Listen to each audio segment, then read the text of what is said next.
Então, nunca passou pela diretoria da Previ um estudo, ou uma nota, ou uma avaliação de investimento em trem-bala. Nunca passou. É o que eu chamo de uma lenda urbana, seu Walter. Infelizmente, isso daqui nunca passou na diretoria da Previ. Felizmente. Não é infelizmente, porque as pessoas ficam falando passou, e não tem nem como eu ter elementos para dizer é bom ou ruim. Eu não tenho elemento porque não passou por nós. Felizmente não passou. Agora, algumas pessoas chegaram outro dia, há algum tempo, e falavam assim, porque vocês foram lá e compraram o aeroporto de Guarulhos. Quem comprou o aeroporto de Guarulhos foi a Invepar, onde a Previ tem uma participação de 25%. E eu vou dizer para vocês, com um leilão agora do Galeão, que não foi a Invepar e nem a Previ, que pagou muito mais do que a gente pagou pelo aeroporto de Guarulhos, fica constatado que o negócio de Guarulhos foi realmente um excelente negócio. É um excelente negócio. Nós não vamos construir outro aeroporto, nós vamos investir no aeroporto. A Invepar, que as pessoas leem como Previ, mas não é, pagou cerca de 16 bilhões pelo aeroporto de Guarulhos, que tem um movimento quase o dobro do que é o aeroporto do Galeão. E a Odebrecht pagou 19 bilhões para um aeroporto que é metade do aeroporto que a gente administra através da Invepar. Isso é um mau negócio? Não, isso é uma demonstração de que é um bom negócio. Agora, infraestrutura, como o metrô do Rio, algumas rodovias que nós temos junto com a CCR, ou o aeroporto de Guarulhos, eles nos dão um fluxo de caixa importantíssimo para a gente pagar os benefícios. No plano 1, onde a gente é pagador praticamente só, ter fluxo de caixa é determinante para a gente garantir o pagamento.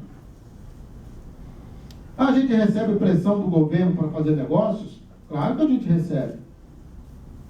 Assim como a gente recebe do BTG Pactual, do Itaú, recebíamos do Eike Batista. Vocês acham que ninguém vai lá com proposta de plantar floresta no Polo Norte? Ou montar energia eólica onde não tem vento? Tem. E as maiores pressões não são do governo federal.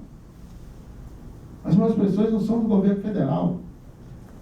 São de empresas privadas que vão lá e colocam detalhes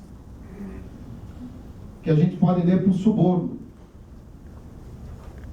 Ou vocês acham que isso não acontece? Então, é determinante. Eu acho que pode se fazer, da democracia, fazer movimento, tira A, põe B, tira B, põe A. Pode se fazer qualquer movimento. Mas a gente tem que saber com o que a gente está lidando. Ética, compromisso, não se acha em qualquer loja para vender. Não é qualquer dirigente de qualquer banco, de qualquer instituição, que vem falar com os associados como a gente vem. Não é. Eu tenho a maior tranquilidade de vir falar com vocês, porque eu sou tão associado quanto vocês. Com uma única diferença, fui eleito por vocês para estar lá representando. E por isso venho aqui responder. Então, Rio São Francisco, nenhuma obra de infraestrutura privada é. Portanto, não existe investimento privado lá. E a Previ, a gente fala de investimento privado. É uma obra do governo federal. Não tem nada a ver com isso. Nenhuma instituição tem. Então, isso faz parte dos supostos não investimentos que nós supostamente iríamos ou teríamos feito. Então, não existe isso. Com relação ao teto, acho que é sempre importante. O Chavasco já trabalhou lá, o Pastori já trabalhou lá. Eu estou com as notas prontas, né? Conforme prometido, a minha nota está pronta. E como eu disse para você, o que a Previc determinou não foi a instituição de um teto. a determinação da Previ que manda mexer no salário de participação e corrigir de acordo com o que a Assembleia Geral dos Acionistas definir para o salário dos estatutários. Portanto, se a Assembleia determinar um reajuste de 40%, esses salários serão reajustados em 40%. E o que nós estamos propondo é ter um teto. Assim, o maior benefício que a Previ vai pagar é X, e vai ser corrigido de tal forma. Essa é a nota que a gente quer apresentar. Essa nota está pronta e nós estamos tentando evitar um conflito maior com a Previ e com a AGU. Então, havia na determinação da Previ um prazo de 90 dias que vencia ontem. Ontem foi dia 2? Não, antes de ontem. Segunda-feira, e que foi novamente prorrogado, porque a AGU ainda não fez a manifestação dela. Como é que chama a manifestação da AGU, Orlando? Ajuda aí. Parecer vinculante, né? Parecer vinculante, muito bem. Eu não sou formado em Direito, então fico me socorrendo do Orlando aqui. Então nós estamos aguardando isso, mas a nota está pronta. Se lá atrás a AGU tivesse dado esse parecer e com isso tivesse resolvido dirimir a dúvida que há entre Banco do Brasil e Previc, essa nota já teria entrado, já teria resolvido. Porque é algo que a mim incomoda muito, essa questão do teto. Incomoda porque eu tenho primeiro uma preocupação de que o banco não é algo assim muito palpável, mas pode acontecer de o banco resolver aumentar o salário dos seus executivos, dos seus estatutários. Por quê? Porque é verdade que os executivos, grandes executivos das empresas privadas, ganham mais que o do banco. E por uma questão de mercado ele queira fazer isso. E ele não quer que jogue essa conta para nós. E segundo, porque acaba essa discussão e que gera uma série de falsas polêmicas. Tem gente ganhando 80 mil, tem salários milionários, aumentou o próprio salário. Não tem como eu aumentar o meu próprio salário. Não tem como o vice-presidente ou o diretor aumentar o próprio salário. Não existe isso. Existe um plano de salários dentro do banco e que não tem como a gente fugir disso. Então, o que a ANAB noticiou? Era essa discussão que existia um prazo. Agora, existe sim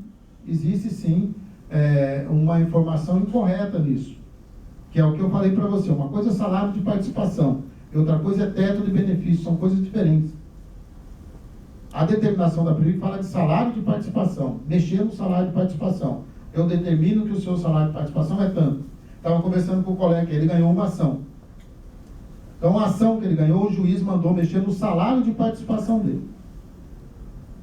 Então, nós temos que discutir isso, é o salário de participação. E quem paga a conta. Então, é disso que a gente está falando. Então, é disso que a Previ está falando.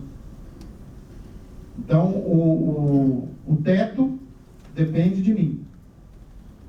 A nota está pronta. Por que eu não apresento a nota na diretoria para ir para o conselho? Porque a gente quer dirimir primeiro a confusão que existe lá na Previ. Para evitar qualquer confusão. Para não, vocês estão se sobrepondo, estão querendo impor uma outra situação, ou para evitar esse tipo de litígio. Então é isso que está acontecendo. Ficou pedido que a Previ divulgue, esclareça isso aí.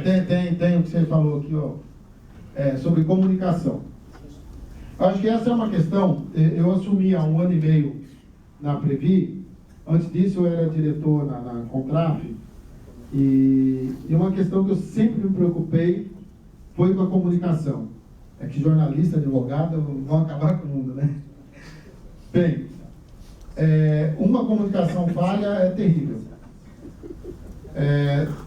Recentemente a gente divulgou aquela nota sobre o BET e houve uma grande discussão, vamos fazer, não vamos, por que faz, por que não faz. Porque nós temos que esclarecer as pessoas. Estão circulando diversas informações sem nenhum fundamento. Nós temos que dizer o que está acontecendo. E eu defendo a mesma coisa em relação ao BET. Eu defendo a mesma coisa. Nós temos que esclarecer. Ao BET não, desculpa, ao teto. Nós temos que colocar lá e ter a posição da Previ. E aí existe toda uma discussão dentro da diretoria. Porque existe uma diferença entre quem é diretor indicado e quem é diretor eleito. Isso é claro.